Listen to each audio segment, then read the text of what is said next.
Welcome to Psychic Holistic Spotlight. I'm Bill Hannon, your host tonight. Tonight I have with me Mariah Almonte and Sherry Kachanis, and we are interviewing a world-renowned psychic intuitive, Roland Comtois. And what we like to focus on with him initially is how we can fine-tune our own psychic abilities. And then what we're going to have to do is just let it run, because we don't know what we're going to be taking. So Roland, good evening. Good to see you again. Thank you, and again, thanks for inviting me. I'm glad to be here with you guys. Right, that's great. It's always good having you here, and it's always good getting some insight. So one of the things we touched on last time was on what's a good way of going about going to center, going inside, setting yourself in a place where you can open to intuition or messages. I think like anything else in your life, it requires a commitment to be present to receive. To be present to receive, you have to go to that quiet space somewhere within yourself, whether it's through meditation, prayer, sitting in a quiet space, or designating a place that really, opens up the door. And what I mean by that is, for example, when I sit in front of my altar, it's a key that opens the doorway to the possibilities and to the reality that spiritual universe exists. So it's really by getting quiet first, right? And that takes a lot of effort. I mean, we live in a crazy world, and there's so many demands placed on every single human being. And even if you are able to go someplace quiet, you got all these conversations going on in your head. Right, and once you find that place where you should make these connections, then you have to train yourself in really being quiet and settled. And one of the things that I do is that when I'm in that space, and it's interesting, people think because of who I am, I don't get distracted. Well, I have ADD, ADHD, and every other probably issue that other people have. Yeah. And it's hard to stay focused sometimes. I have a child, and I worry about the same things everybody else worries about. So getting into that space takes a lot of effort and a lot of energy, and it really requires a commitment. So go there, be quiet. Once you get distracted, recognize the distraction, acknowledge it, and then let it go, and just sit in that space for a little bit of time. And you just have to keep practicing that experience until you've mastered being quiet. Now, I say to my students, spend a few minutes. I'm not telling you to sit there for an hour. Right. I'm saying just spend a few minutes. Not only is it good to it helps you get messages, but it also recharges your battery, right? And makes you feel a little bit better. Sure, it does. It does. If you can go to that place and just quiet down, it seems like everything just kind of melts away. It does. I love that place. I love that place. Is there a better time of day to do that? Either at the beginning of the day, the end of the day, the middle of the day? I think when you're starting out your program, I think you should do it when it's right for you. For me, I do it a lot during the day. I do a lot of preparation for my events, meaning I get quiet and I get out of my head and stay in my heart, and that takes a little bit of effort and energy.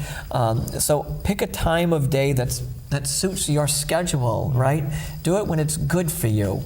You deserve this. You deserve this opportunity to be in that space. So pick a time that's good for yourself. And that's basically it. And once you're there, just be there. Make sure you pick a time where you're not worried about the kids or your husband or your wife or the dog or the bills. Just go and be in that place. And be consistent. Yeah, that's the trick, really. That's right, consistent. You've got to be consistent. Don't give up hope. What's that? Don't give up hope. No, my God. You've got to say to yourself, and you've done this with other things in your life, right? You've done this with other experiences in your life, so why can't you do it with this?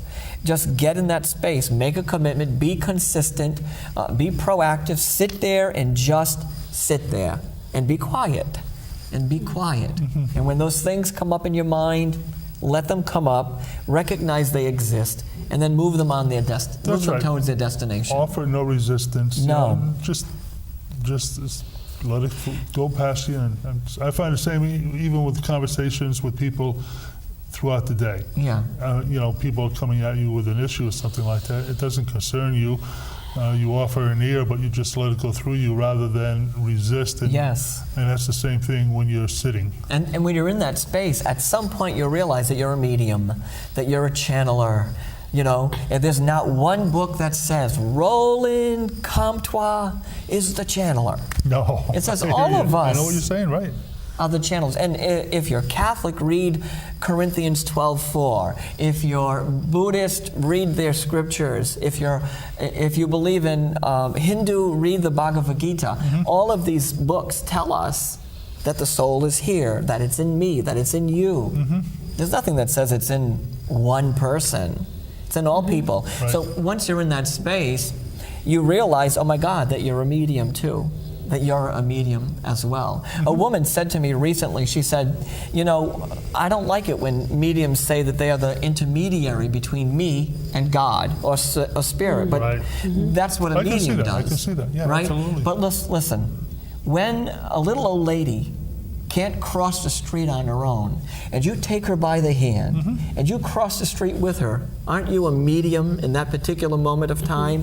Or you're at school and you're a teacher, and that little kid sitting in the first row can't figure out what to do because they're distressed about what's going on at home. And when that teacher leans in and strokes the back of that kid, isn't she a medium? I mean, we're all intermediaries. Right. We're all that person. We're all those people. That puts a different light onto what medium, what it actually entails. It's just a connection between you. It is, and that connection exists here. If I reached for your hand right now, and I will. It's a little cold, sorry. A little cold, but there's something that happens. Aren't we mediums now making a connection to that greater energy that exists in this moment? And I felt it too. And you felt the energy. we all get to participate in the experience. So the medium is simply the person in the middle, right? And I've said 1,000 times, you don't need the middleman. You are the one that has the answers, you know? But until you figure that out, Right. people will come and see someone like me. Well, I think a lot of people probably don't realize that. I mean, we are here. We all have that spark of divinity within us. It's our connection to Source that is relevant. But you know, we're not really trained when we're young. No, what we're told is that we don't have access Right. to that experience, or we're told, You need a priest. that you, or that it's in another Minister, dimension right, and right. beyond our grasp, and Right. that's not how I see it. No, it's just no, not not at all. how I see it. Not at all. It's here, it's now, it's present. The whole entire universe is present with me at this moment. I think there appears to be, and I've experienced it with a close friend of mine, a fear of being quiet. Oh my God. So true. So, how can that be? Well, first of all, you have to want to tap in, because everybody has to be doing something all the time. Right. And there's almost a guilt associated with not doing something. You're right. You're right. But we've been trained to be in that place. Now we have to retrain ourselves to be quiet. And there's a gift that comes with that. There is a gift. Let me say something. There is a gift that will change your life when you go to that place. Something amazing happens when you go to that place. You know what you find in that place? You find you. You find you. Okay, and that is the scary part too. It is the scary part. Because you have to go through being you. You have do. to go through How it. can you live this life without being who you are? Because you are a thread of this magnificent tapestry that exists in this universe. You're a part of the tapestry. Okay, so there's a false belief then Yes. of who we think we are that we're going to see that's going to be ugly. We're going to hate it. Sure. But you know, we all have a little, I don't want to say ugliness, but we all have that darker, heavier grief, sadness, shadow, depression, whatever it is that's inside of us. But in this place, you shed light. You know, there's a bench in front of you. One side says dark and the other side says light. Where do you want to sit? I mean, where do you want to sit? I want to sit where the light is. Yeah. It's warmer. Yeah. You want to sit there, but maybe that light is not as familiar, right? Maybe it's more gray. Maybe it's not black and white, you know? And we have to learn how to be in that space. So I agree with everything you're saying, but the end result is you find you, and you realize that you are a thread in this magnificent universal tapestry that is beautiful. You know, the critics of me say that they think I'm a little too lovey-dovey about the whole thing, you know? But I think love is the way to roll. I think love is what this is all about. Love is all there is. It is. Why not radiate it? And you radiate it so well. We all radiate it here. We do. We We all all. resonate, we vibrate it. But what if Yes. you want to hide sometime? Say that again? What if you want to hide in the dark sometime? Just turn your volume down.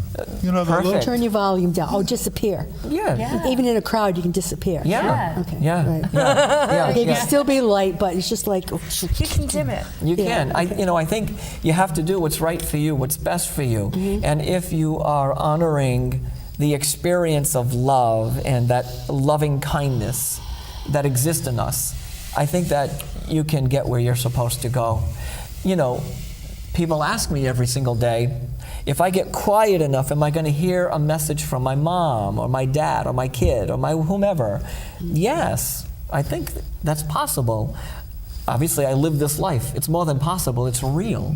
That in that space, you'll hear, you'll feel, you'll experience that you're still part of them. You know, I'm always saying that they're not upstairs, they're not down there, they're not over there. They're right here, right here.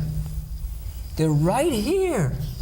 Oh my God. yeah, right, They're right here. right. So why not go on some spiritual exploration with them and be there with them in that moment, whatever them is to you, or whatever that is to you. Well, let me ask you this then. I mean, we're talking about conscious connection. What about in the sleep world? What about when you rest? I mean, is there a technique or a type of approach that you may use yourself to establish connection? Well, you know, sometimes I just like to go to sleep. Yeah, right. My body, as everyone else, needs to recuperate Right. from the last 12 hours of living, and we need to restore and rebalance. So sometimes you should just go to sleep, and I think that is significant. Sleep is a worthy collaborator on our life experience. Necessary. Very necessary. Right. Now, do I put my hands together, put my hands on my heart and say, do you want to say anything to me tonight? That's fine. Yeah, you know, I go through this little routine of saying, you know, if there's a message I need to know that I'm not hearing clearly in my life, Right. I'll take it in my dream state, and I'll be aware of what I'm dreaming of and what I'm seeing and what I'm feeling. And that dream then becomes an elaborate purple paper message for me about something I need or something I am looking for in my life. So I think the dreams are a beautiful and incredible tool to guide us in our lives. So, but sometimes you just need to sleep. Right. Sometimes you just need a little rest. Right. Well, I was just trying to solicit some type of tool that people may not use or may not be aware of. That this way, you know, once they experience a dream like this once or twice, they're going to realize that potential is there for you to do it consciously as well. So one of the things I do tell the people that visit me at my events, I say if you want to really see your loved ones in your dreams, you have to go to sleep peaceful and joyful. You can't go to bed with anxiety or restlessness. You can't. You have to go to bed with what I say to them is, find the happiest memory that you have of your lives together and go to that place in your mind just before you go to sleep. 9 times out of 10, they call me and they say, oh my God, I had this magnificent dream with my mother and she was in a beautiful dress and we went on this amazing journey together. You know, so that's what we need to do. You know what? I'm about to tell you a secret. You like secrets. In the 40 years or more that I've been channeling messages, because it started when I was 5 years old and 10 years old, and I'm in my 50s. So for the last 40 years, I've never heard or felt the spirit world say to me, be depressed. I don't ever want you to get out of bed ever again. I've never heard the spirit world say, don't eat supper. I've never heard them say, don't live your life anymore. What I've heard them say is live your life. Live it. Yes, yeah, I hear that. You know, can I share a story with you? That's great. We love stories. Yes, I heard that about you guys. I heard that about you. I was doing an event, so who knows where it was, wherever it was. And a woman came up to me and she said, I just need to know something. And I started feeling a story about her son. I realized that her son had committed suicide in this message. And I went on and on and on and on telling her whatever it is that I heard. And then I felt this tapping on my shoulder. And I heard this boy say to me in my head, but don't forget about me. And I looked at the lady and I said, someone is saying, don't forget about me. Well, this woman lost 2 sons. And she lost her 2 sons very tragically. Yeah. There was a moment there when that little boy, this is what I heard. This is how What it you felt. feel, right? Like somebody was tapping me on the shoulder saying, Mister. yeah, don't forget me, don't forget me. And I started to tell her about what I was feeling and experiencing. And she just wept. She just wept. She couldn't move, she couldn't breathe, she couldn't think, she couldn't do anything. But she also told me that as I was talking, she could feel this kind of tapping on her, and she wondered why. You know, so I think that, I don't know where I was going with this conversation, but I wanted to tell you the story. That's great. That's great. I wanted to tell you the story that in any moment, it's possible if you're open. So we talked about going into that space where it's quiet. We were in a store, right, in a metaphysical shop somewhere, and it wasn't quiet. There were people, there was energy, there was activity, but that one little boy doing this. Right. Because he wanted his mother to know that the 2 brothers were together on the other side. Right. Now, I think about that lady a lot. Now, I don't remember the stories that I write. I barely remember the stories that I tell, but I remember her. I remember her because I remember her son. I remember the face, I remember the energy, I remember the love, and I remember the connection. It's never left my mind. That little boy, not even a little, he was a young man, tapping my shoulder saying, don't forget about me. It was a remarkable moment of the continuity of love. But we don't have to search high and low, we just have to be present. And in that quiet place, we can accomplish that somehow. We can get there. I don't know where I was going with the story, but it was a good one anyways. I don't know where we were supposed to go. Well, we're here. We're here. Yeah, That's it. Yeah, that's it. We're right where we're supposed to be. So let's touch on these right here. Now, you've told us before about your purple papers, and you actually brought a few out just as an example. Right, so there's a purple paper in front of me that says Joseph Tatro. I have no idea who Joseph Tatro is. I heard that message on December 18th, 2014, and there's a long story about him and the hospital and the house, and I don't know who he is. Right. I don't know when I'll meet his family, but I know I will meet his family. Right. I don't know when I'm going to meet the family of Mr. Ray Gillette. There's a paper in there, but I know I'm going to meet his family. There's a paper dated 2010 or 11 from Mrs. LaFrancois. I have no idea who she is, but I know that she existed, that she too was a thread of that tapestry, and that message will bring them together for a moment of peace and a moment of ease. So these are all pre-recorded in advance of meeting people, the messages that I am meant to share. They have color, they have energy, they have stories. Sure. And they tell the story. Sure, sure. So I don't know who Joseph Tatro is. I don't know who any of them are. Right. But I know they've existed in some place or some time. Otherwise, this wouldn't be happening. And 10 years into writing them, I've written thousands of them. Thousands. I have, because all of them get photographed. Okay. And they all go into a book. Oh. And they, in 2010 and 11, they went to a researcher to see if I was crazy. Oh, okay. And they haven't made that decision yet, if I'm crazy or not. Could it be that you're the one that takes these elements and brings them together, and that's all that needs to be done? Yes. Something happens there. You know, I could try to figure it out all day long, and Right. what's the point? Right, The why end bother, result right. is a woman left that audience somewhere with a moment of peace because she felt peace. Right. Because of what she heard, what That's she right. experienced, That's right. what she felt, you know. Not everybody gets a purple paper at these events. Not everybody oh, gets a no, message. no. How could you? It's impossible. Right. But everybody leaves with the But, possibility. I mean, don't some of these messages come to you a day, week, a month before? I mean, you Yeah. just feel inspired to jot something down. Well, I have a routine now. I write messages before every single event that I do. I see. So I don't do them on my days off. Right. My days off are my days off, Right, right? You right. know, so I don't do them on my days off, but I write them probably 5 days a week. Right. And all I know is that I'm hearing that, I'm feeling that, I'm experiencing it, and my mission is to pass it along. Right. I think your analogy of those elements all coming together for that to be recorded on that one purple paper certainly is profound in my mind. It certainly is what happens. All these pieces are coming together, and then those people that I meet are a part of the story as well, and they hear exactly what they need to hear, Right. Right.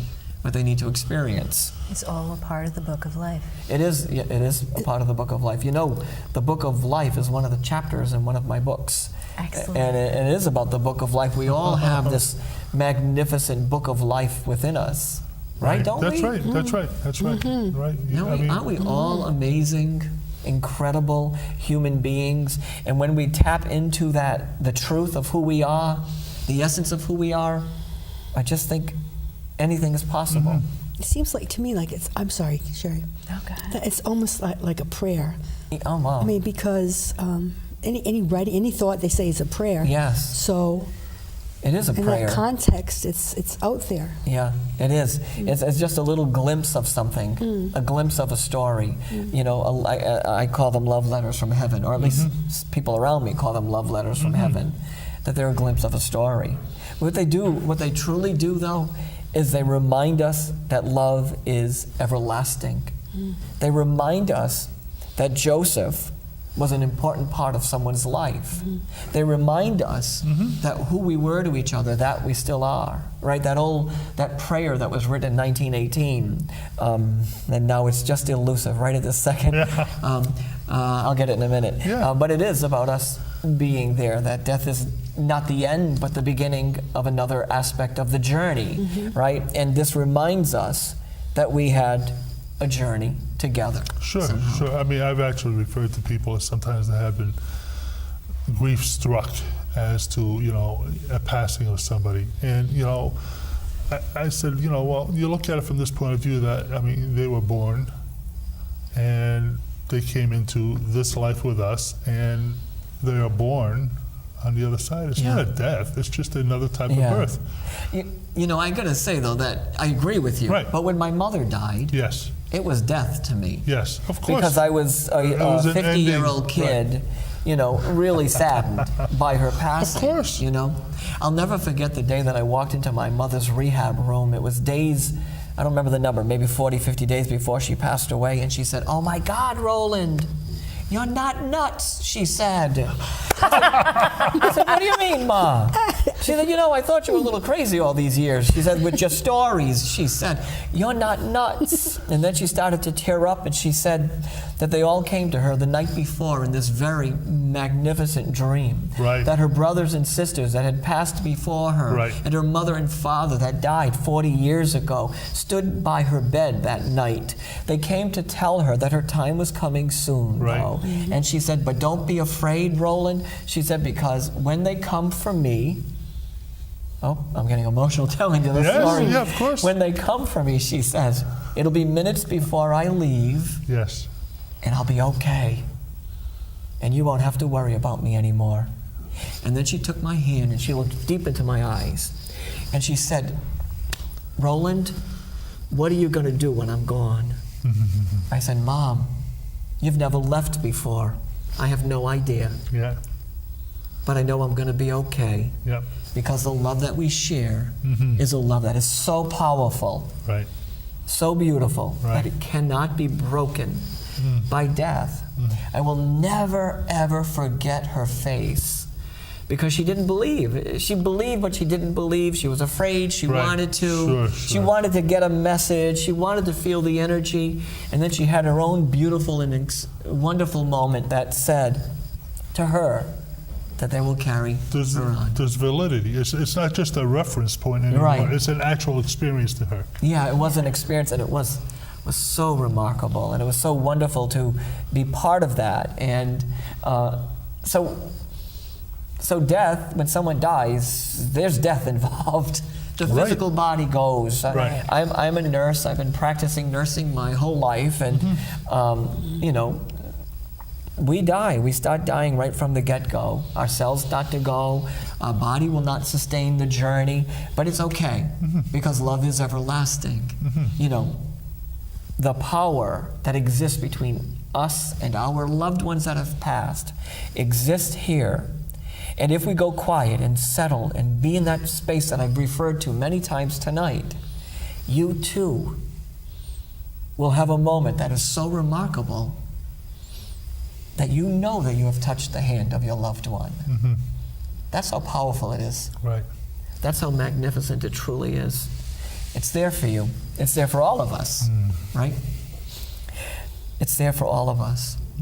So my mother's face gleaming and glowing that night is what I carry with me. Of course. And the idea that she said, "Hey, you're not crazy. You're not crazy." You know, I finally got some accolades from She her. struck a chord with your experience, you know. Yeah. So that's what you're resonating to right now. Is that Yeah, That's that great. experience. Right. So I go back to that place because it brings me joy. I don't go to the place where I long. I go to the place that I remember where the joy is, because that gives me inspiration to do what it is that I need to do. And by the way, I know we don't have much time, but this whole place is full of angels right now. It just, something just shifted right now, and there's incredible energy near Josie. There's lots of spirit and energy near Josie right now over there. There's incredible energy moving through this space right now. So if you want to make a connection to your loved ones, just ask. Just ask. Just ask. Why don't you ask? that's what I'm doing? I am. I am. That's what I'm doing. Ask. And express gratitude. Yeah. You know? Just ask. And be in that place to receive. We're not comfortable with receiving, some of us. So that is unfamiliar territory to some. But we have got to receive.